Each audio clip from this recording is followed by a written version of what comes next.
What would you say makes a really good town crier? Well, obviously you've got to have the volume, but I'm looking for more than that. I think you've got to have a certain tone that makes people want to listen.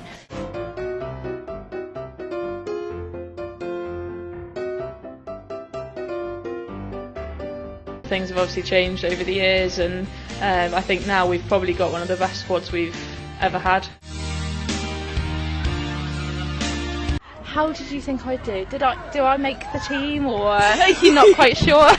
Yeah, I mean, I'll talk to the gaffer, we can see what we can do. This year, Remembrance Day marks a number of big occasions.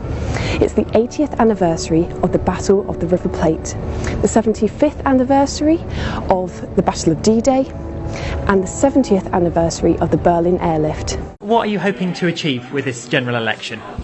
To get a Brexit Party voice in Parliament, to make sure we hold Boris Johnson to account.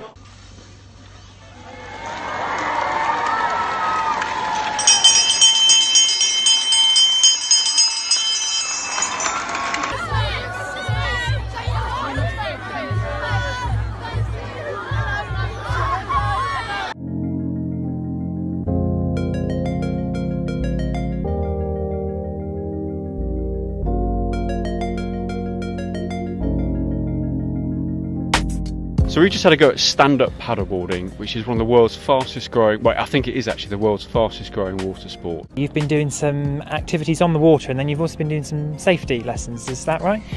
I'm actually a member of Plymouth Lifeboat's operational team, so I'm actually a launching authority, and I've seen a number of launches that we actually get in Plymouth, which is one of the busiest stations in the country, for simplistic things that anybody could actually take action to prevent the call-outs for. What's different about your app in comparison to other, say, websites or other apps? So it's important to us to build a system that is completely user-centric. So it's built completely around an individual and an individual's needs to get into and break into and even find different careers.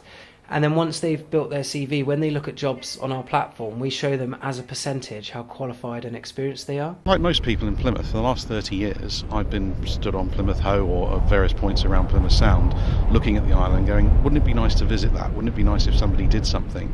Could you just give me an outline of your plans?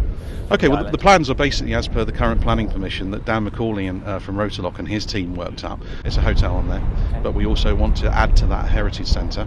How many years are we looking at before people can actually set foot on there? Very difficult. I mean, it's going to be, realistically, at least 6 to 7 years. Not only is your money staying in the local economy, but also it's helping the wider cause of it. Is there a particular one that people should be eating more of, I guess, in terms of the health benefits? I know you talked before about each one has its own. Oily fish are very good for you. They're the main ones. What we try to do is give people a choice on a wider variety. What do you enjoy most about doing the skipping?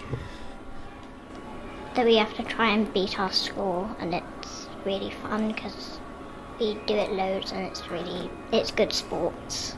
It's had a much bigger impact actually than we even expected. Every child now does a 2-minute skipping challenge each week, and the idea is that through practice and perseverance they improve their score week on week. Hi, it's Sophie and Chris here. We're live at the Life Centre where the count is currently underway as voting is now closed. Make sure you listen in to Radio Plymouth from 11 o'clock tonight, where we'll be live here throughout the night giving you updates locally, and of course Neil will be back in the studio giving you the bigger picture of things nationally.